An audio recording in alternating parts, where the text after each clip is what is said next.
বন্ধুরা, আজকের ভিডিওতে কথা একটু কমই থাকছে। আজকের ভিডিওতে মূলত দেখাশোনার পর্বই বেশি থাকছে। আপনাদের প্রিয় চ্যানেল ওয়েবগার্ডেনের বাগানের কিছু গাছ আপনাদেরকে আজকে দেখাবো। আপনারা অনেকেই অনেক দিন ধরে আমাকে বলেছেন যে বাগানের একটা ওভারভিউ দেখাতে, তাই আমি ভাবলাম এই বর্ষাকালে গাছগুলো খুব সতেজ এবং প্রাণবন্ত রয়েছে, এখনই সঠিক সময় গাছগুলিকে আপনাদের দেখানোর। যদিও একটি ভিডিওতে সমস্ত বাগান দেখানো সম্ভব হবে না, তাহলে ভিডিওটি অনেক লম্বা হয়ে যাবে। ভিডিওতে দেখতে পাচ্ছেন থাই লম্বা জাতের 12 মাসি সবেদা। এটি একটি অত্যন্ত ভালো জাত এবং ছাদ বাগানের জন্য একেবারে আদর্শ, কারণ এই জাতটিতে সারা বছরই ফুল আসে এবং এটি প্রচুর পরিমাণে ফল দিতে সক্ষম। কিছুদিন আগে পর্যন্ত এই গাছটিতে বেশ কতগুলো ম্যাচিওর্ড ফল ছিল, কিন্তু সবগুলোই হনুমানের পেটে গেছে। এখন আবার দেখুন গাছ ভরে ফল চলে এসেছে। প্রতিটা ডগাতেই 3টি থেকে 4টি করে ফল রয়েছে। আমার এই গাছটি বিগত 2 বছর যাবৎ এই 12 ইঞ্চি টবের মধ্যেই রয়েছে। খুব তাড়াতাড়ি আমি এটাকে রিপোর্ট করব। সবেদা গাছের পাশেই দেখতে পাচ্ছেন একটি আম গাছ। এটি উত্তরপ্রদেশের বিখ্যাত চৌসা আম। চৌসা আমার অত্যন্ত প্রিয় একটি জাত। এই গাছটি আমি লাগিয়েছি মাস 6 এবং এটি একটি 8 ইঞ্চি টবের মধ্যে রয়েছে। চৌসা পশ্চিমবঙ্গের আবহাওয়াতে কেমন ফল দেবে সে বিষয়ে আমি নিশ্চিত নই, তবুও চেষ্টা করে দেখতে চাই। চৌসার পাশেই আরও একটি আম গাছ রয়েছে।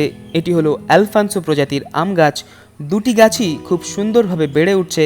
গাছ দুটি 3 ফুট বাড়ার পর মূল ডগা আমি কেটে দিয়েছিলাম, যার ফলে বেশ কতগুলি করে নতুন ডালপালা ছেড়েছে। আম গাছের পাশেই দেখুন একটি পাতিলেবুর গাছ রয়েছে। এটি আমার অত্যন্ত প্রিয় একটি জাত। আমার কাছে আরও 3টি পাতিলেবুর জাত রয়েছে, কিন্তু তার মধ্যে এটি আমার সব থেকে প্রিয়। গাছটি একটু ভালো করে লক্ষ্য করে দেখুন, গাছটির কোথাও একটাও কাটা নেই। আর এই লেবুতে রয়েছে মন মাতানো সুগন্ধ। গন্ধরাজ লেবু থেকে যে ধরনের সুগন্ধ পাওয়া যায়, এই লেবুতেও সে ধরনের সুগন্ধ পাওয়া যায়। এর আরও একটি ভালো বৈশিষ্ট্য হলো এটি 12 মাসি একটি জাত। এখানে দেখুন মাঝারি আকারের ফল রয়েছে। কিছুদিন আগেই আমি 2টি বড় ফল তুলে নিয়েছি এবং এখানে দেখুন আরও ছোট্ট একটি ফল তৈরি হচ্ছে, অর্থাৎ এটাকে একটা 12 মাসি জাত বলা যেতেই পারে।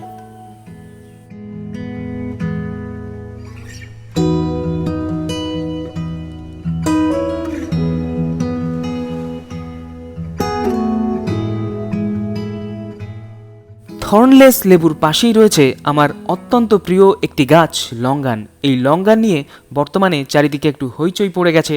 সমস্ত বাগানীদের মধ্যেই লঙ্গান নিয়ে কৌতূহল তৈরি হচ্ছে। এই গাছটি আমি একজন থাইল্যান্ডের ইম্পোর্টার থেকে সংগ্রহ করেছিলাম। এটি একটি উন্নত জাতের লঙ্গান। কমার্শিয়ালি এটার চাষ হয়ে থাকে এবং এই ভ্যারাইটিটার নাম হলো ইডিউ।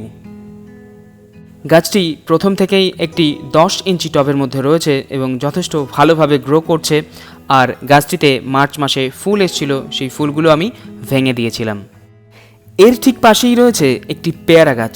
এই গাছটিকে আপনারা কয়েকটি এপিসোড আগে চ্যানেলের একটি ভিডিওতে দেখে থাকবেন। এই জাতটি আমি একটি নামকরা নার্সারি থেকে সিডলেস পেয়ারা বলে কিনেছিলাম।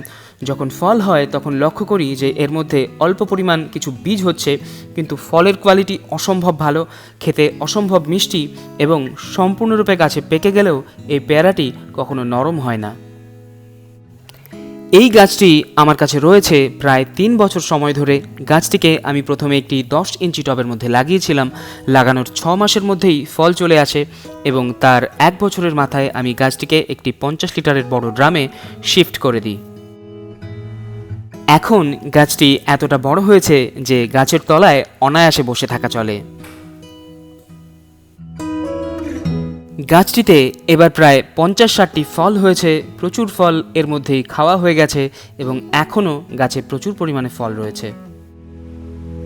বন্ধুরা, একটা ব্যাপার লক্ষ্য করেছেন যে ভিডিও শুরুতে বললাম আজকের ভিডিওতে খুব একটা কথা বলবো না, শুধু আপনাদের গাছই দেখাবো। তা সত্ত্বেও কথা বলেই চলেছি। আসলে গাছপালার প্রসঙ্গ উঠলে কত কথা যে বলতে থাকি সেটা নিজেরই খেয়াল থাকে না। এর পাশে যে গাছটি দেখছেন, এই গাছটিও বর্তমান সময়ে ভারতবর্ষ এবং বাংলাদেশে ভীষণ জনপ্রিয়তা লাভ করেছে। এটি হলো একটি রামবুটান গাছ। আপনারা অনেক দিন ধরেই আমাকে রামবুটান গাছের উপর ভিডিও করতে বলেছেন। আশা করি খুব তাড়াতাড়ি ভিডিওটি আপনাদের করে দেখাতে পারবো। এই গাছটি আমি লাগিয়েছি 7-8 মাস হবে। গাছটি একটি 10 ইঞ্চি টবের মধ্যে রয়েছে এবং খুব ভালোভাবে গ্রো করছে। এর পাশেই দেখতে পাচ্ছেন একটি গ্রাফটেড মালবেরি গাছ। গাছটি একটি 10 ইঞ্চি গ্রো ব্যাগের মধ্যে রয়েছে এবং গাছটি আমি লাগিয়েছি প্রায় 6 মাস।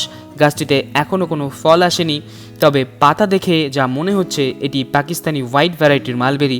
যদিও আমি এ ব্যাপারে একেবারে সম্পূর্ণ নিশ্চিত নই, কারণ গাছটি আমি খুব একটা নামকরা নার্সারি থেকে সংগ্রহ করিনি। এই পাকিস্তানি হোয়াইট বা কিং হোয়াইট ভ্যারাইটির মালবেরি সবথেকে সুস্বাদু এবং সবথেকে মিষ্টি হয়ে থাকে। এর পাশেই দেখতে পাচ্ছেন আরও একটি ফলের গাছ। এটি আপনাদের অনেকের কাছে অচেনা লাগতে পারে। এটি হলো মালায় অ্যাপেল বা মালায়ালাম অ্যাপেল।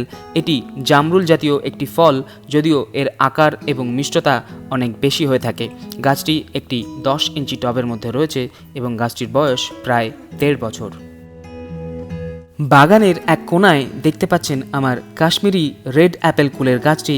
গাছটিকে আরও 2টি এপিসোডে আপনারা অনেকেই দেখে থাকবেন।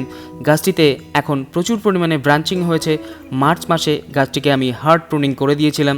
তারপর প্রচুর পরিমাণে ডালপালা ছেড়েছে এবং অসময়ে বেশ কিছু ফলও এসে গেছে।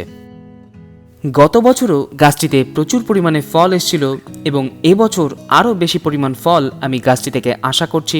এই গাছটি একটি 50 লিটারের হাফ ড্রামের মধ্যে রয়েছে এবং গাছটির বয়স 2 বছর। বন্ধুরা দেখুন, অসময়েও গাছটিতে বেশ কিছু কুল এসছে। যদিও এই ফলন সিজনের ফলনের মতো নয়, সমগ্র গাছটিতে প্রায় 100-র কাছাকাছি কুল রয়েছে।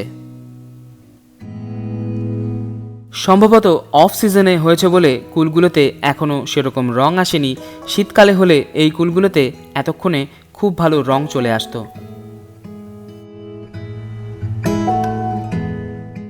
এর পাশেই দেখতে পাচ্ছেন ছাদ বাগানের খুব কমন একটি গাছ, থাই খাটো জাতের 12 মাসি মিষ্টি আমড়া।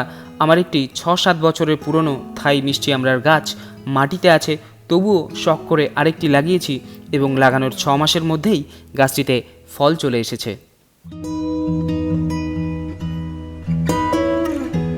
এর পাশেই যে গাছটি দেখতে পাচ্ছেন এটি হলো মিষ্টি ডুমুর বা আঞ্জির। এটি একটি ভারতীয় ভ্যারাইটি যেটা মার্কেটে পুনে ফিগ নামে প্রচলিত। এই ভ্যারাইটিতে প্রচুর পরিমাণে ফলন হয় এবং ফলগুলো খেতে বেশ মিষ্টি। গাছটিকে আমি একটি হাফ ড্রামের মধ্যে লাগিয়েছি এবং গাছটির বয়স আনুমানিক 2 বছর। লাগানোর 6 মাসের পর থেকেই গাছটি আমাকে ক্রমাগত ফল দিয়ে চলেছে। এখানে দেখতে পাচ্ছেন আরও একটি সবেদা গাছ। এই গাছটি আপনারা অন্য একটি ভিডিওতে দেখে থাকবেন, সেখানে নিশ্চয়ই দেখেছেন যে এই গাছটিতে কী পরিমাণ ফলন হয়েছিল। এটি থাই 500 গ্রাম জাতের সবেদা। এই জাতের সবেদার ফল অনেক বড় বড় হয়। গাছটি একটি 50 লিটারের হাফ ড্রামে রয়েছে এবং যথেষ্ট মোটাসোটা হয়ে উঠেছে। গাছটিতে এখন প্রচুর পরিমাণে ফল এসে গেছে। 12 মাসি লম্বা যাত্রার মতো এটি থোকায় থোকায় ফল হয় না, যেহেতু বড় জাতের তাই ফলগুলো সিঙ্গেল থাকে। বন্ধুরা আজকের বাগানের ওভারভিউ এপিসোড এখানেই শেষ করছি। বাগানের অবশিষ্ট অংশ আরও একটি ভিডিওতে আপনাদেরকে অবশ্যই দেখাবো। আজকের পর্বে দেখানো গাছগুলোকে কেমন লাগলো সেটা অবশ্যই কমেন্ট বক্সে জানাবেন। যদি ভালো লেগে থাকে তাহলে অন্তত গাছগুলোর জন্যেও ভিডিওটিকে একটা লাইক অবশ্যই করবেন। যে সমস্ত বন্ধুরা ওয়েবগার্ডেন চ্যানেলটিকে এর মধ্যেই সাবস্ক্রাইব করে নিয়েছেন তাদেরকে আমার আন্তরিক ধন্যবাদ। আর চ্যানেলে যে সমস্ত নতুন বন্ধুরা আছেন তাদের উদ্দেশ্যে আমার অনুরোধ, চ্যানেলটিকে অবশ্যই সাবস্ক্রাইব করে নেবেন এবং বেল আইকন প্রেস করে অল নোটিফিকেশান অন করে নেবেন। এতে নতুন আপলোড করা ভিডিও নোটিফিকেশান যেমন সরাসরি আপনার কাছে পৌঁছে যাবে, তার পাশাপাশি চ্যানেলটিও উপকৃত হবে। আজকের এপিসোড এখানেই শেষ করছি। আবার দেখা হচ্ছে পরবর্তী ভিডিওতে। সবাই খুব ভালো থাকবেন। আপনাদের দিনটি শুভ হোক।